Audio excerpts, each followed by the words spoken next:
Assalamualaikum warahmatullahi wabarakatuh. Selamat sore adik-adik.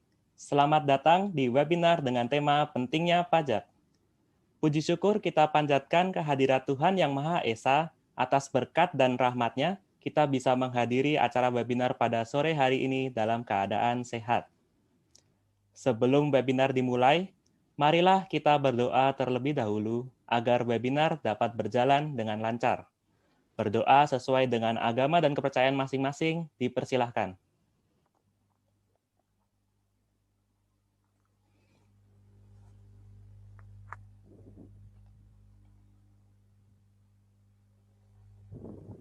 Cukup. Selanjutnya, adik-adik dipersilahkan untuk mengisi pretest melalui Google Form yang telah kami siapkan. Silahkan dibuka link yang terdapat di layar.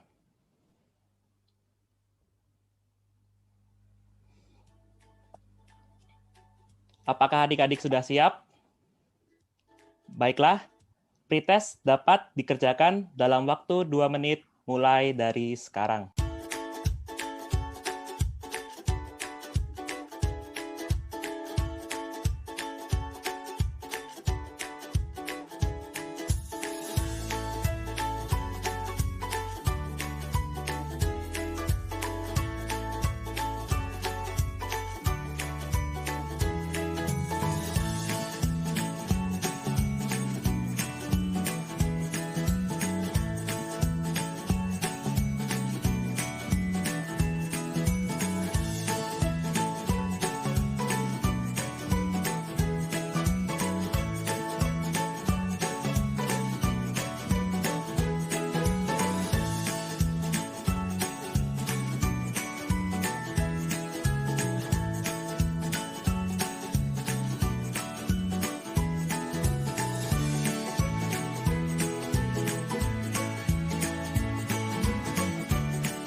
Waktu selesai. Bagaimana adik-adik pretestnya? Cukup mudahkah atau terasa sangat susah? Jika adik-adik merasa kesulitan, setelah menyimak materi webinar hari ini, pastinya soal-soal tersebut akan terasa lebih mudah. Baik, sebelum memasuki acara inti, saya akan memperkenalkan moderator yang akan menemani kita selama acara berlangsung. Moderator webinar pada sore hari ini adalah Kak Abid Ihsan Muwafaq, mahasiswa Diploma 3 Pajak Politeknik Keuangan Negara STAN.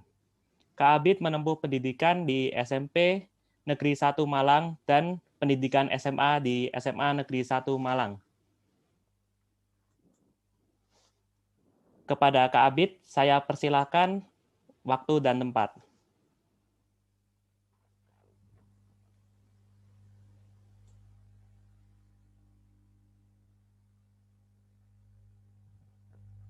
Ya, terima kasih MC atas kesempatannya. Alhamdulillah. Bismillahirrahmanirrahim. Assalamualaikum warahmatullahi wabarakatuh.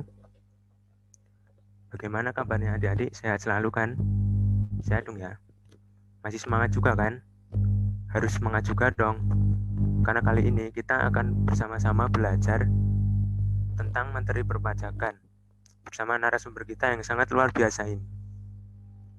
Ya, dia ini juga teman kelas kita. Nah, di kelas dia juga sudah merupakan sosok guru dan panutan bagi teman-teman kelas kita semua. Kalau ada yang kurang paham misalnya, langsunglah berguru pada dia ini. Sambut.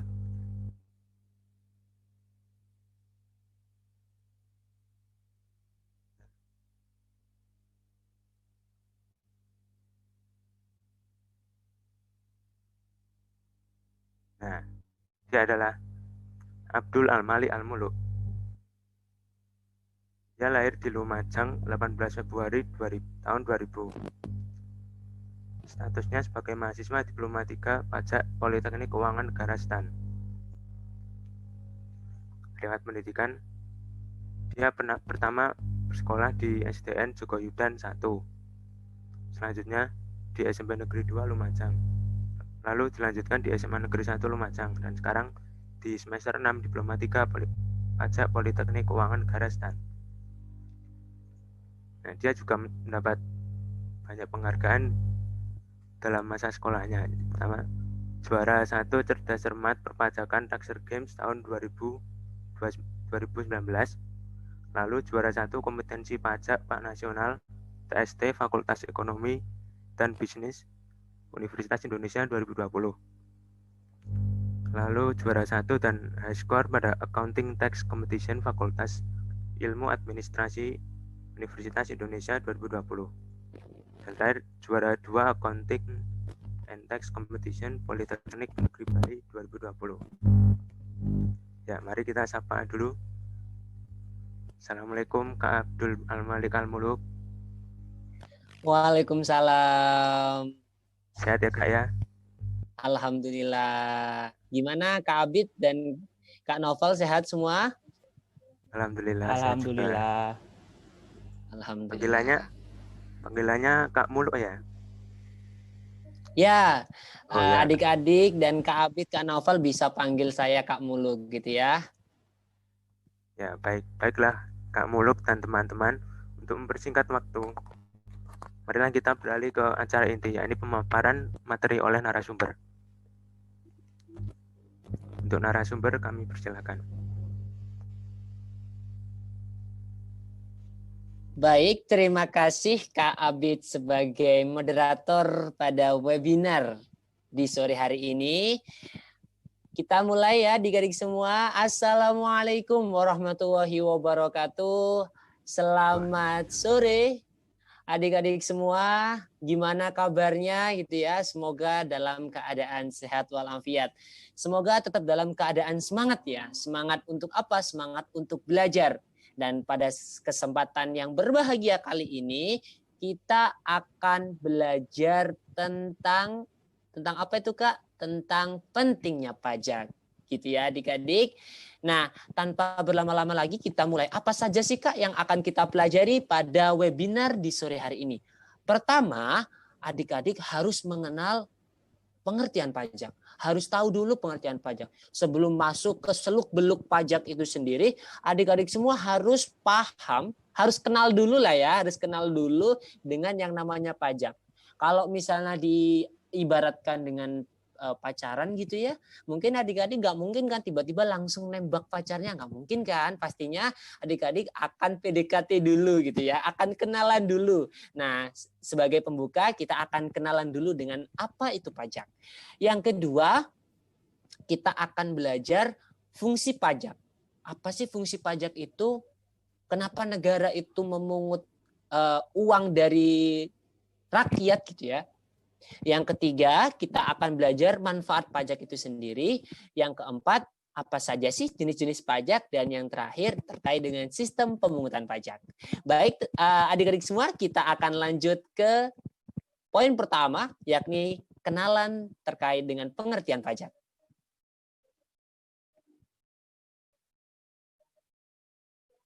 Nah, apa sih itu pajak? Nah, pajak itu menurut undang-undang nih adik-adik ya, kontribusi wajib kepada negara yang terutang oleh orang pribadi atau badan yang bersifat memaksa berdasarkan undang-undang dengan tidak mendapatkan imbalan secara langsung dan digunakan untuk keperluan negara bagi sebesar-besarnya kemakmuran rakyat. Jadi yang bisa diambil poin-poinnya adalah pajak itu wajib. Dia bentuk kontribusi yang sifatnya wajib yang diberikan kepada negara. Nah, siapa saja yang dikenakan pajak itu bisa orang pribadi, dalam hal ini perseorangan gitu ya adik-adik, bisa juga dalam bentuk badan. Badan itu apa sih Kak? Badan itu bisa dalam bentuk perusahaan lah kalau misalnya diibaratkan gitu ya. Nah, sifat dari pajak itu sendiri bersifat memaksa adik-adik gitu ya, memaksa. Jadi kalau memaksa itu harus dipenuhi ya bagi orang-orang yang menjadi subjek pajak. Dalam hal ini bisa perseorangan ataupun dalam bentuk badan. Nah, tapi meskipun dia kontribusinya wajib, tidak ada imbalan secara langsung. Jadi ketika kita membayar pajak kepada negara, tidak ada imbalan dari negara secara langsung. Imbalannya itu secara tidak langsung adik-adik. Bisa nanti dalam bentuk jalan, ya, bisa dalam bentuk bantuan. Jadi imbalannya itu tidak secara langsung diberikan ketika kita membayar pajak. Nah, apa sih guna dari pajak itu sendiri? Ya, guna dari pajak sesuai dengan pengertian ini dalam fase pengenalan ini adalah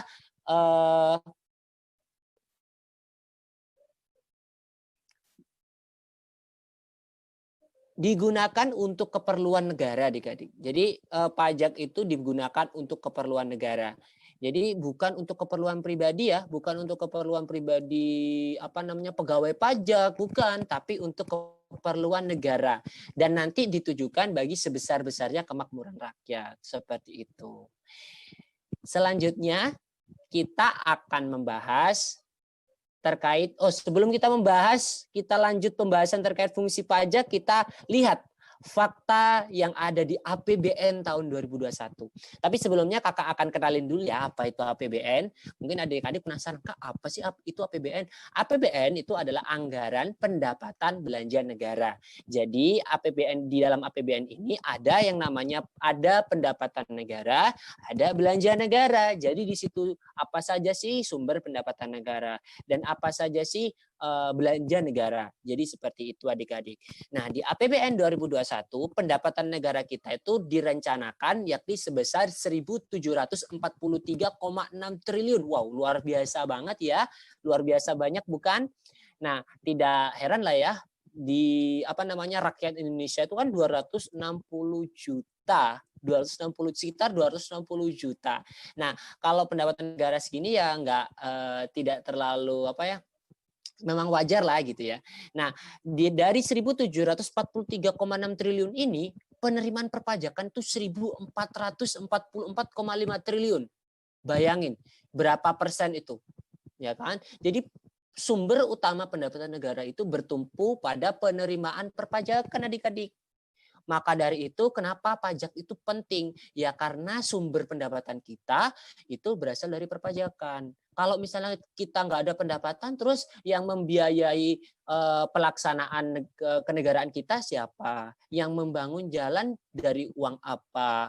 Kemudian yang memberikan bantuan dari uang apa? Tentunya semua bersumber dari penerimaan pajak gitu adik-adik. Jadi ini sangat fakta di APBN ini menunjukkan bahwa penerimaan pajak kita itu sangat penting dan masih menjadi tulang punggung dalam pendapatan negara gitu adik-adik. Kita lanjutkan pembahasan apa sih Kak fungsi-fungsi dari pajak gitu ya. Fungsi dari pajak itu ada 4 adik-adik ya, ada 4. Yang pertama ada fungsi budgeter. Fungsi budgeter itu apa sih Kak? Fungsi budgeter di sini gunanya untuk menyeimbangkan pengeluaran dan pendapatan negara. Maksudnya itu apa sih Kak? Jadi gini adik-adik, pajak dalam artian fungsi budgeter itu, pajak itu menjadi tumpuan penerimaan negara. Untuk apa penerimaan negara? Untuk digunakan dalam hal belanja negara, dalam hal pengeluaran yang dilakukan oleh negara. Jadi dalam artian ini fungsi budgeter ini untuk memenuhi pendapatan negara yang nanti bisa dialokasikan dalam bentuk belanja-belanja.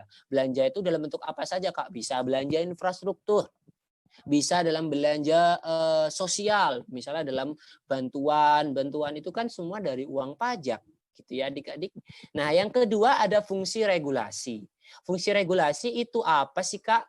fungsi regulasi menunjukkan bahwa pajak itu menjadi alat untuk mengatur kebijakan sosial dan kebijakan ekonomi.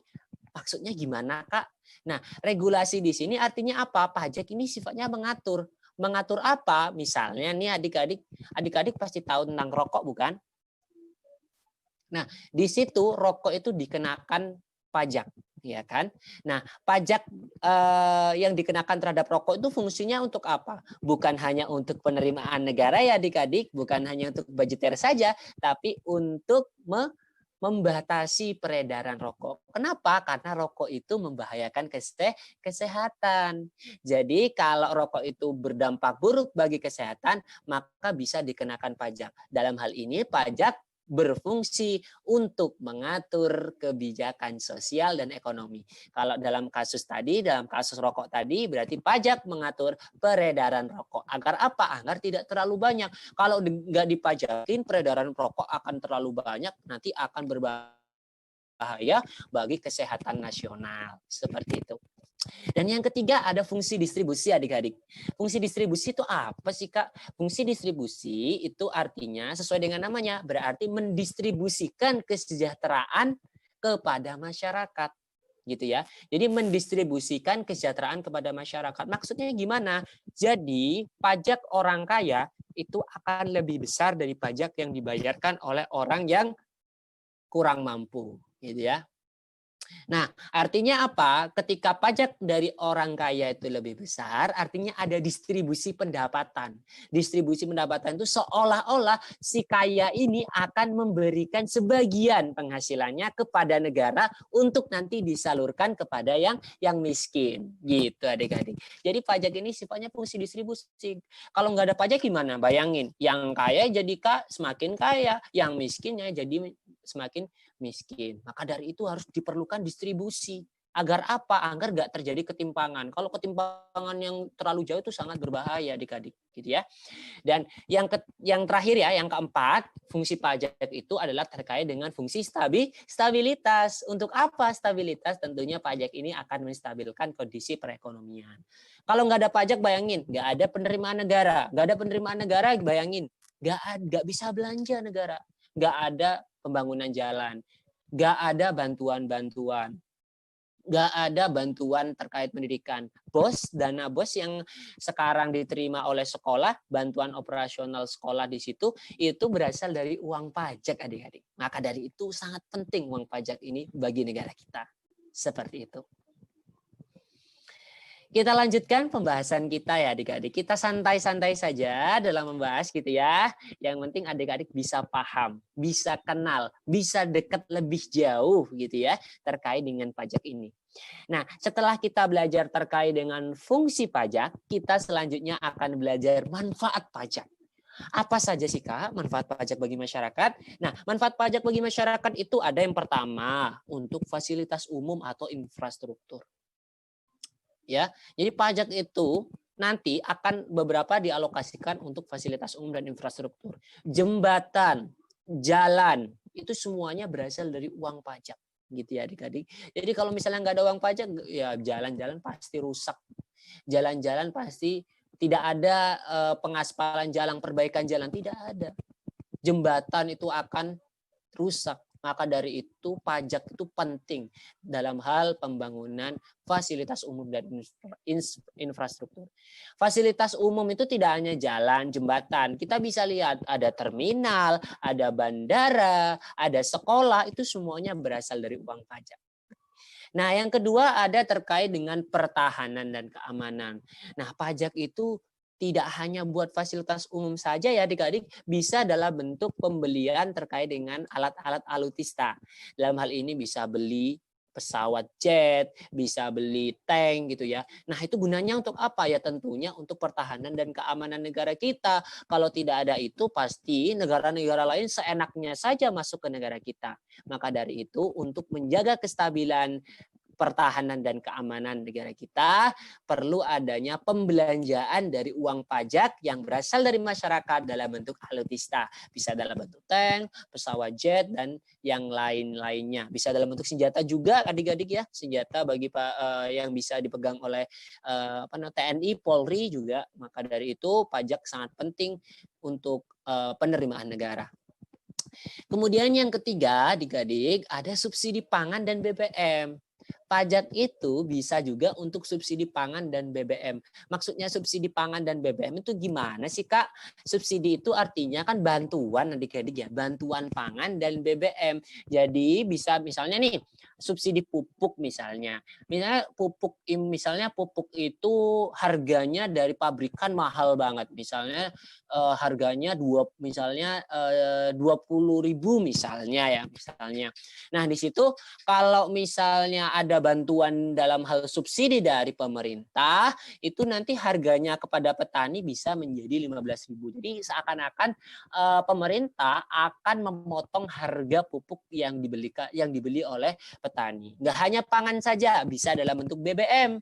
Bisa dalam bentuk BBM. Jadi BBM yang kita beli adik-adik ya, kalau misalnya adik-adik pergi ke SPBU gitu ya, untuk mengisi BBM, di situ sebenarnya harga BBM itu sudah diberikan subsidi oleh pemerintah. Jadi harganya tidak terlalu mahal. Jadi kalau misalnya kita ngikut harga yang berasal dari pabrikan, dalam hal ini produksi Pertamina, itu akan lebih mahal dari yang sekarang gitu ya. Maka dari itu adanya uang pajak ini salah satunya untuk memberikan bantuan, dalam hal ini subsidi. Subsidi itu bisa bentuk potongan, nanti potongan harga kepada masyarakat. Sehingga pangan, BBM itu bisa terjangkau oleh masyarakat. Itu. Kemudian yang keempat terkait dengan pengembangan alat transportasi, khususnya alat transportasi umum gitu ya adik-adik. Alat transportasi umum itu juga berasal dari pajak yang berasal dari masyarakat. Jadi pengembangan itu bisa dalam bentuk perbaikan, pemeliharaan alat-alat transportasi yang dimiliki oleh negara. Untuk apa ya? Tentunya untuk untuk memperlancar kondisi perekonomian. Dan yang terakhir untuk kelestarian lingkungan hidup dan budaya adik-adik. Jadi pajak juga bermanfaat dan bisa dikelola oleh pemerintah untuk melestarikan lingkungan hidup. Bisa dalam bentuk pembentukan misalnya pembangunan infrastruktur untuk menunjang lingkungan hidup misalnya, untuk menunjang kebudayaan misalnya. Misal ya kita berikan contoh, misalnya di suatu desa ada misalnya ada perkumpulan tari-tarian, bisa saja nanti kalau diajukan bisa dibangun sebuah pendopo untuk untuk berkumpul teman-teman yang suka menari itu sendiri. Nah, di situ itu berasal dari uang pajak adik-adik. Jadi kelestarian lingkungan hidup dan budaya itu ditunjang oleh yang namanya pajak itu sendiri. Gitu adik-adik. Setelah kita belajar manfaat nih, udah nih kan kita udah belajar manfaat, udah belajar fungsi gitu ya adik-adik. Kita juga sudah belajar terkait dengan pengertian, kita sudah kenalan gitu ya, kenalan terkait dengan pengertian. Maka selanjutnya kita akan lanjut ke jenis pajak. Jenis pajak itu apa saja sih Kak gitu ya. Jenis pajak itu ada 2 adik-adik. Yang pertama pajak pusat dan yang kedua pajak daerah. Bedanya apa sih Kak? Bedanya kalau pajak pusat adik-adik ya, pajak pusat itu pengadministrasiannya itu ada di pemerintah pusat sesuai dengan namanya ya adik-adik. Jadi nggak mudah sekali ya untuk mengingat. Kalau pajak pusat ya pengadministrasiannya oleh pemerintah pusat. Nah kalau pajak daerah itu ya pengadministrasiannya dilakukan oleh pemerintah daerah gitu. Apa saja jenis pajak pusat? Kita lihat adik-adik. Ini dia, pajak pusat ada pajak penghasilan, ada pajak pertambahan nilai, ada pajak penjualan atas barang mewah, ada bea meterai, ada pajak bumi bangunan. Gitu ya.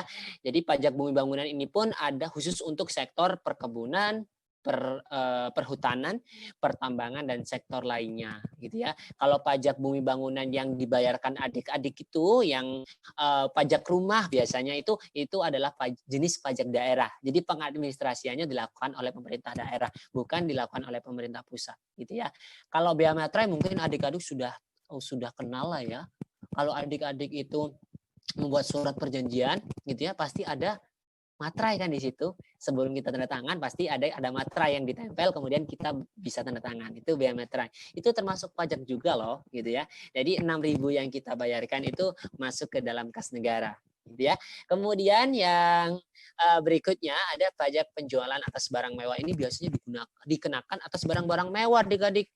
Jadi barang-barang mewah, jadi orang-orang kaya yang beli misalnya mobilnya Lamborghini gitu, sebut merek gak apa ya, Lamborghini, kemudian beli Ferrari gitu ya, itu kena pajak penjualan atas barang mewah gitu ya. Jadi pajaknya gede banget. Kenapa ya? Karena mereka punya kemampuan untuk membeli sesuatu yang mewah, maka dari itu ya harusnya mereka bisa berkontribusi lebih banyak kepada negara. Kemudian ada pajak pertambahan nilai, adik-adik. Pajak pertambahan nilai itu apa sih, Kak? Gini, kalau adik-adik belanja nih ya, belanja di sebuah supermarket. Nah, ketika adik-adik belanja di sebuah supermarket, pastinya di bagian bawah, kalau ada adik-adik dapat struk ya, struk di bagian bawah itu ada tulisan PPN. Nah, PPN itu pajak pertambahan nilai. Apa sih pajak pertambahan nilai itu, Kak? Pajak pertambahan nilai ini pajak atas konsumsi, adik-adik ya. Jadi adik-adik kalau misalnya beli sesuatu di supermarket, misalnya beli baju, beli makanan, itu kan adik-adik nanti akan mengonsumsi baju itu dan mengonsumsi makanan itu kan. Nah, itu dikenakan pajak juga, adik-adik. Nah, pengenaan pajaknya dengan pajak pertambahan nilai ini. Tarifnya 10% gitu ya, adik-adik. Jadi kalau adik-adik belanja di supermarket habis 1.000 misalnya, jadi adik-adik menyumbang ke negara sebesar 10.000. Oke, kemudian ada juga pajak penghasilan. Nah, pajak penghasilan ini yang sangat lumrah ya adik-adik, karena semua orang pasti punya penghasilan. Nah, kalau semua orang pasti punya penghasilan, maka mereka juga dikenakan pajak gitu ya. Tapi ada batasannya. Nah, batasannya itu sebesar 54 juta setahun. Kalau di bawah itu, makanya tidak ada pajak yang harus dibayar. Tapi kalau di atas 54 juta dalam setahun, itu ada pajak yang dibayar. Gitu adik-adik. Gitu ya. Itu adalah jenis-jenis pajak pusat.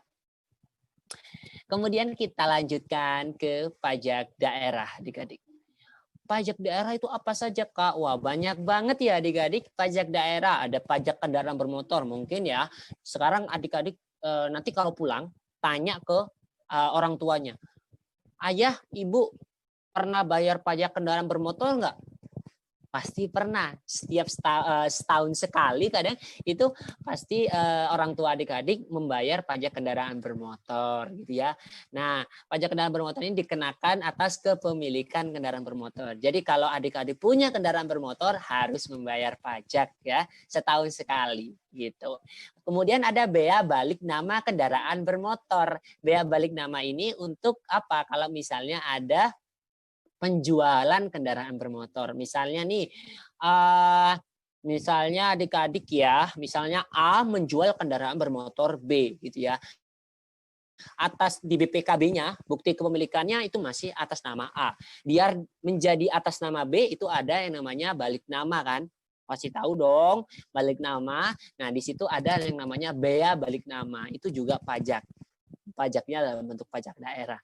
Kemudian ada juga pajak reklame. Pajak reklame ini untuk kalau misalnya adik-adik nih sering kan di lampu merah lihat videotron, pastinya kan ya. Nah, mungkin di kota adik-adik ini ada videotron dan di situ ada pengenaan pajaknya tuh gitu ya. Nggak sembarangan masang gitu, nggak bisa. Ada pajaknya juga.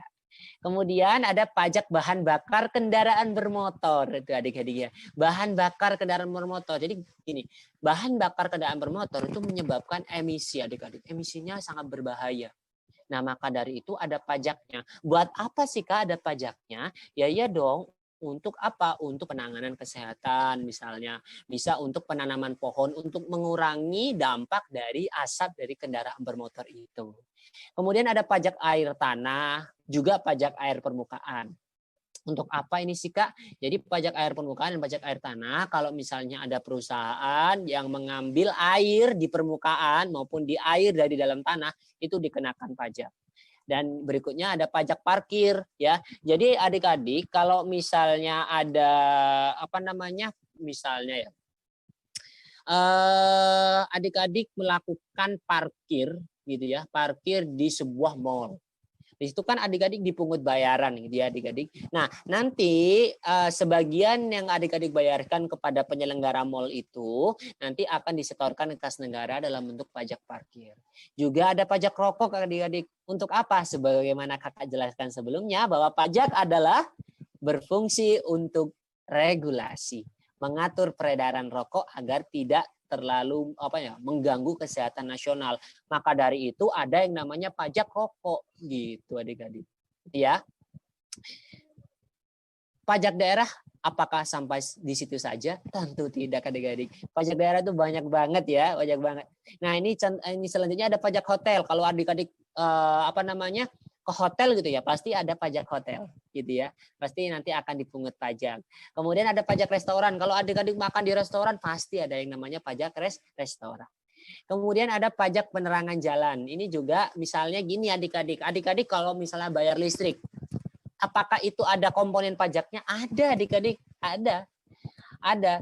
Ada komponen pajak ketika adik-adik bayar listrik gitu ya. Nah, ketika bayar listrik ada komponen pajak untuk apa Kak? Untuk penerangan jalan. Jadi kalau misalnya jalan-jalan itu kan itu ada penerangannya tuh. Nah, penerangannya itu berasal dari pajak yang kita bayarkan. Gitu. Kemudian ada pajak hiburan, misalnya misalnya tontonan bioskop atau tontonan olahraga itu kan bentuknya hiburan. Nah, itu bisa dikenakan pajak atas tiketnya ya adik-adik.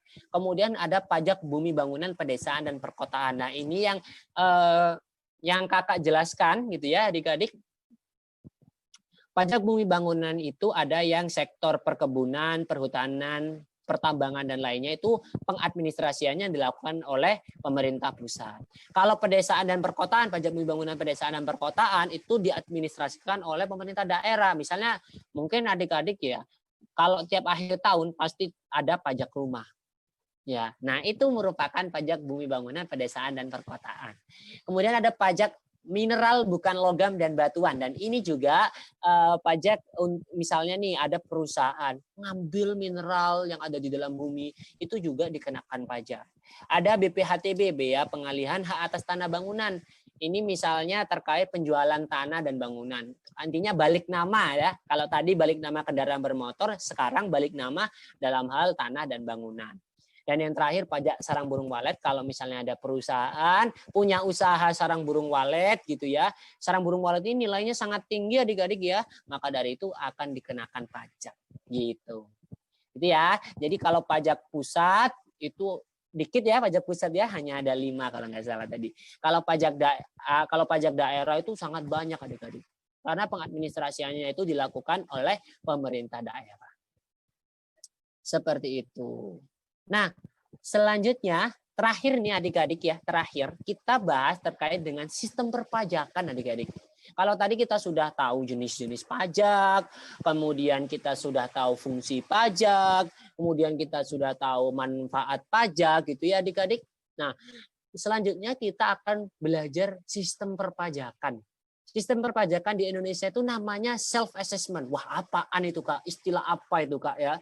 Nah, self assessment ini artinya apa? Kita sudah percayain kepada wajib pajak. Nih, wajib pajak masyarakat sendiri yang ngitung pajaknya masing-masing. Nanti kalau sudah ngitung bayar ke negara. Seperti itu adik-adik. Jadi negara nggak ikut campur adik-adik untuk menghitung pajaknya wajib pajak gitu ya.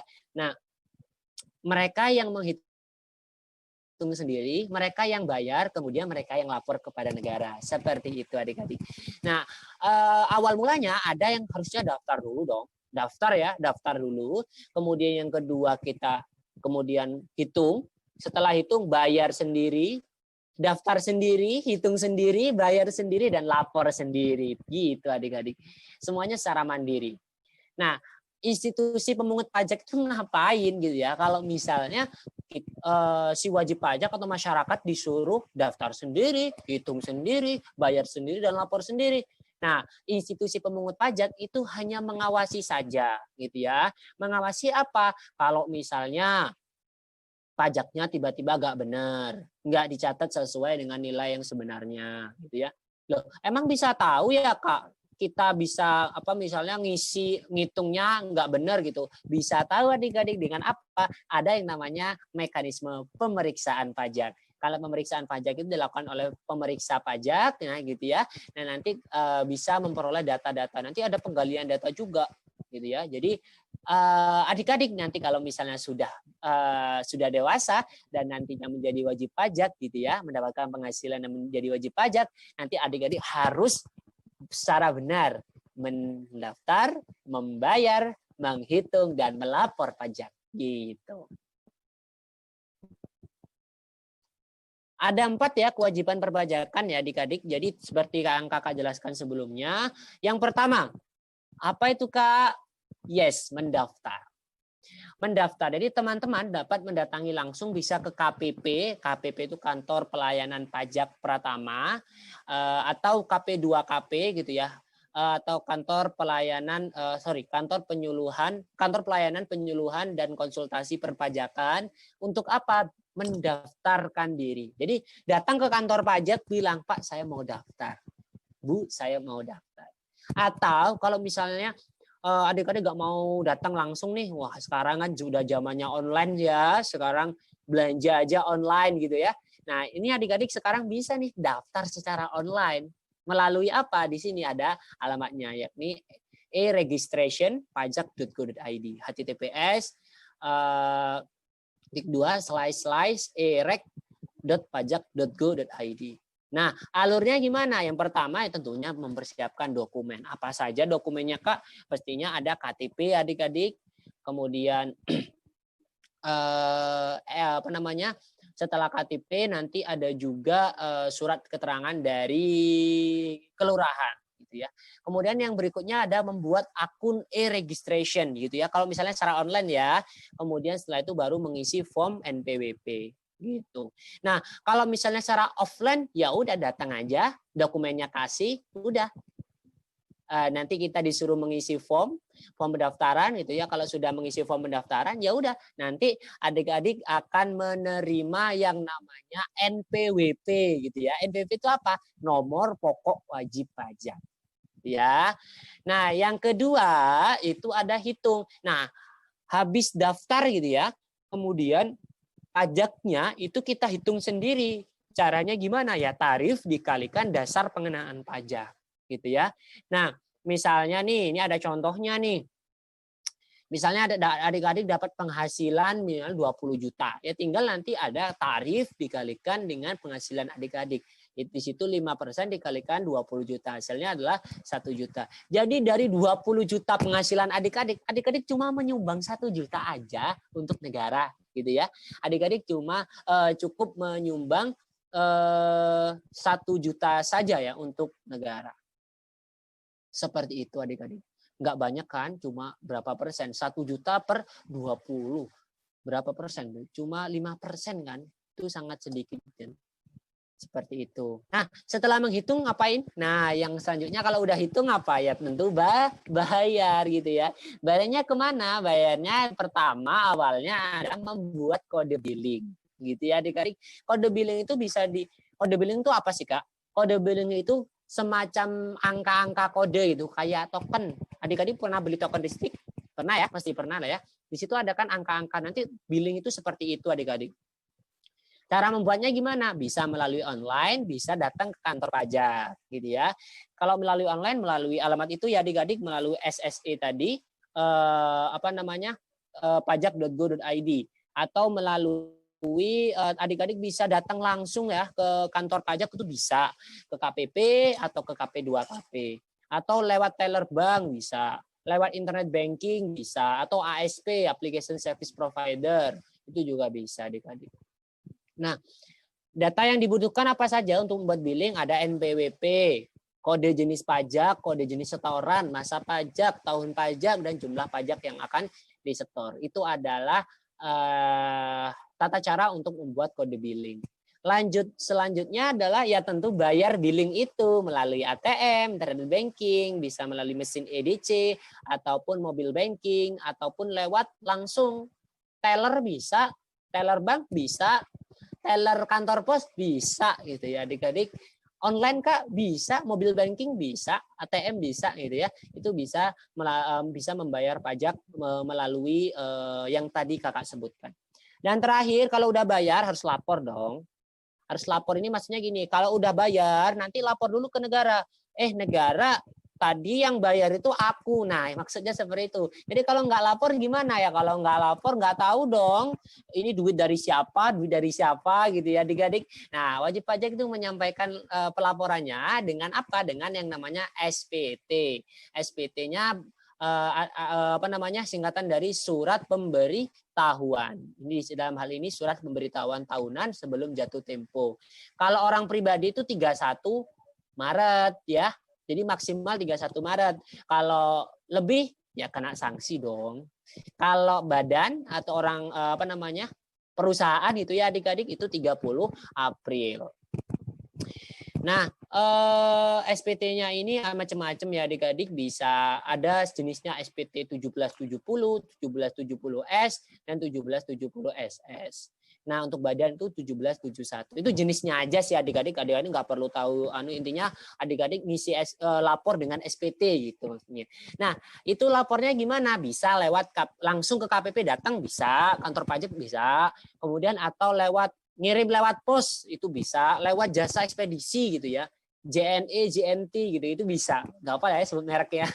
Ataupun lewat online bisa, lewat e-filing, ESPT, form juga bisa, ataupun lewat ASP, Application Service Provider.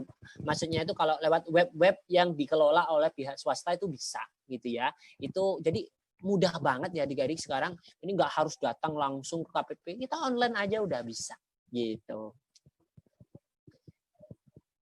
Gitu ya adik-adik. Nah, bayarnya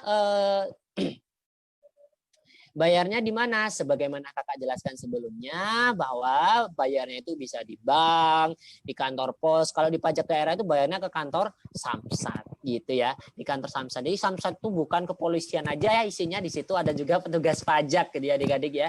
Jadi mungkin anggapan kita, wah Samsat ini kantornya polisi nih gitu ya. Enggak, di situ ada juga petugas pajak juga. Petugas pajak daerah ya dalam hal ini. Kalau pajak pusat tuh bayarnya lewat kantor pos ataupun bank, ataupun lewat tadi yang sebagaimana Kakak jelaskan, bisa lewat ATM, bisa lewat mobil banking, bisa lewat internet banking, itu bisa.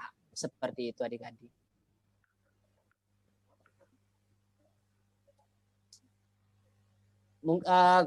Kalau coba adik-adik sekarang nanti ya kalau pulang coba tanya kepada orang tuanya.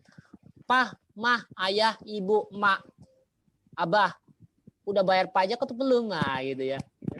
Coba adik-adik tanya ya nanti. Kalau udah bayar pajak berarti sudah sip ya. Berarti keluarga adik-adik sudah menyumbang sedikit penghasilannya untuk kemakmuran negara. Kemakmuran negara itu buat apa sih? Bukan buat pejabat ya adik-adik. Pajak itu kembali kepada rakyat. Dari rakyat, oleh rakyat, dan untuk rakyat.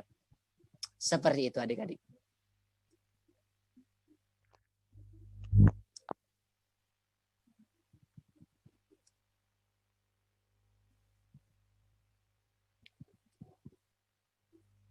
Nah, terima kasih Kak Muluk atas pemaparannya. Ya, sama-sama. Ya, sekarang sampailah di sesi tanya jawab. Ini udah ada beberapa pertanyaan nih Kak Muluk nih dari adik-adik semua. Wah, mantap. Lewat form yang telah kami buat. Gimana Kak pertanyaannya? Saya bacakan ya. Siap. Ya. Pertanyaan pertama. Kak, apakah orang miskin harus bayar pajak? Kalau iya, bukannya itu malah membebani mereka ya? Sekalian langsung ya. Oh ya, langsung aja nggak apa-apa. Ada berapa pertanyaan, Kak? Totalnya ada 3, Kak. Oke, siap. Yang kedua, gimana? Pertanyaan kedua. Mulai kapan, Kak, kita diwajibkan membayar pajak? Oke, yang ketiga. Memangnya kalau tidak membayar pajak, kita kena sanksi, Kak. Baik, oke. Ya, silakan Kak Muluk, boleh jawab. Baik, terima kasih atas pertanyaannya ya adik-adik. Nah, yang pertama tadi ada yang tanya, Kak, orang miskin emang bayar pajak ya? Emangnya bukannya itu mereka malah terbebani? Nah, kalau misalnya kita lihat dari undang-undang pajak, itu semua orang itu wajib membayar pajak, gitu ya. Semua orang yang lahir di dunia ini itu wajib membayar pajak, gitu ya.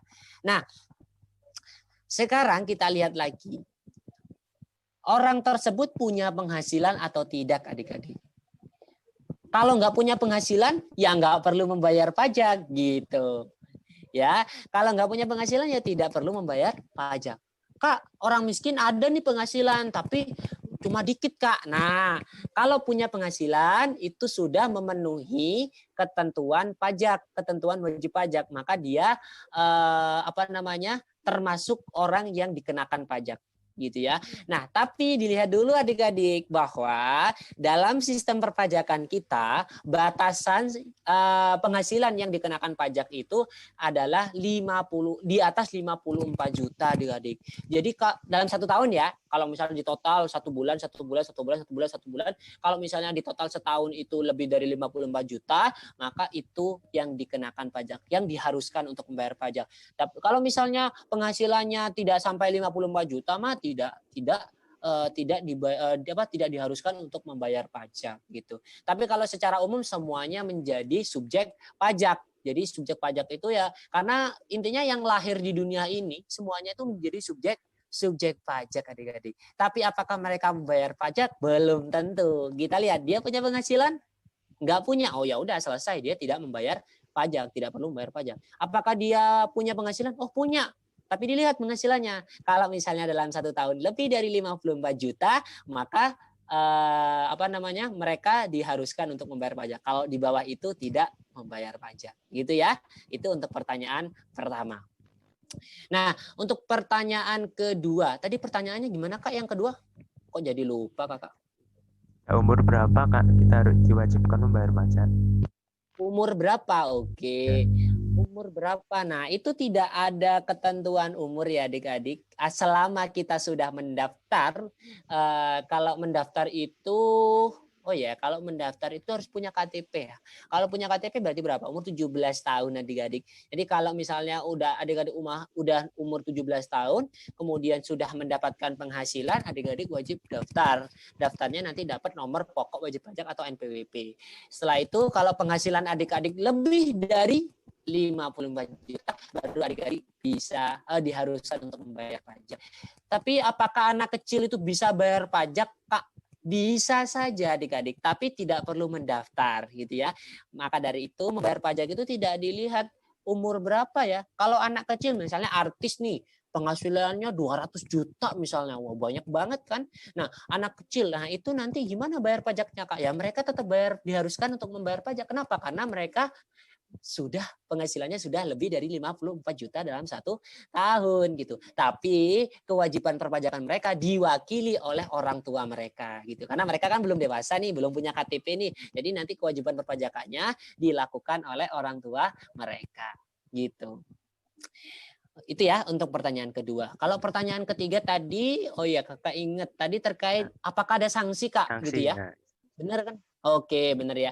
Oke, kalau misalnya sanksi, apakah ada sanksi kalau nggak bayar pajak selama mereka memenuhi sudah memenuhi mereka udah dapat penghasilan nih lebih dari 54 juta nggak bayar pajak, ya pasti dapat sanksi adik-adik gitu ya. Dapat sanksi dalam bentuk denda biasanya tuh, denda atau denda kepada mereka. Jadi kalau nggak bayar pajak lagi pasti akan terus ditagih oleh negara gitu. Kenapa? Karena pajak ini merupakan kontribusi wajib. Jadi kembali ke yang pengertian tadi ya, bahwa pajak ini adalah kontribusi wajib. Jadi wajib dan bersifat memaksa. Jadi harus membayar. Kalau misalnya tidak membayar nanti akan dikenakan sanksi. Seperti itu. Gitu ya adik-adik. Terima kasih, Kak, atas jawabannya. Iya, sama-sama. Cukup menjawab kan ya adik-adik.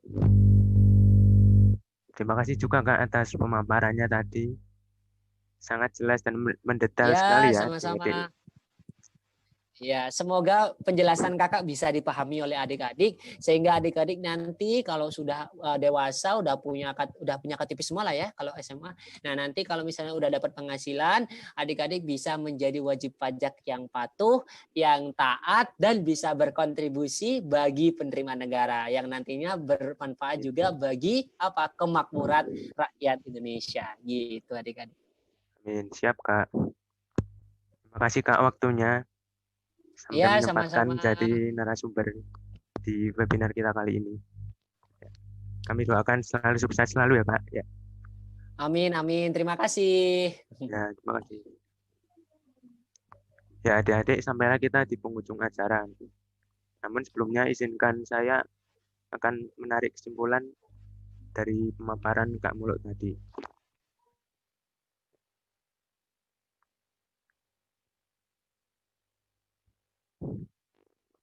Ya, jadi pajak memiliki peran yang sangat vital dalam perekonomian negara Indonesia. Berbagai jenis pajak di atas menjadikan pajak sebagai kontributor utama pendapatan negara. Dengan sistem perpajakan self-assessment, kita diharuskan berkontribusi aktif melalui kesadaran diri sendiri untuk melaksanakan kewajiban perpajakan di Indonesia, sehingga pembangunan negara dapat terwujudkan dengan optimal. Ya, sekian dari saya. Semoga ketemu lagi lain kesempatan. Wassalamualaikum warahmatullahi wabarakatuh. Waktu dan tempat kami kembalikan kepada MC. Waalaikumsalam warahmatullahi wabarakatuh. Terima kasih Kak Abid dan Kak Muluk. Wah, setelah mendengar materi yang disampaikan Kak Muluk, adik-adik pastinya jadi lebih paham dan semakin tertarik dong ya dengan perpajakan. Untuk lebih memahami materi perpajakan yang telah disampaikan Kak Muluk tadi, adik-adik dipersilahkan untuk mengisi post test di Google Form yang telah kami siapkan melalui link. Link tersebut dapat diakses melalui layar.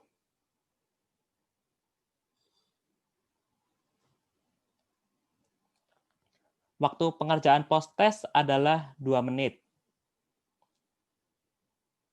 Apakah adik-adik sudah siap? Baiklah, post test dapat dikerjakan mulai dari sekarang.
Baik, waktu selesai.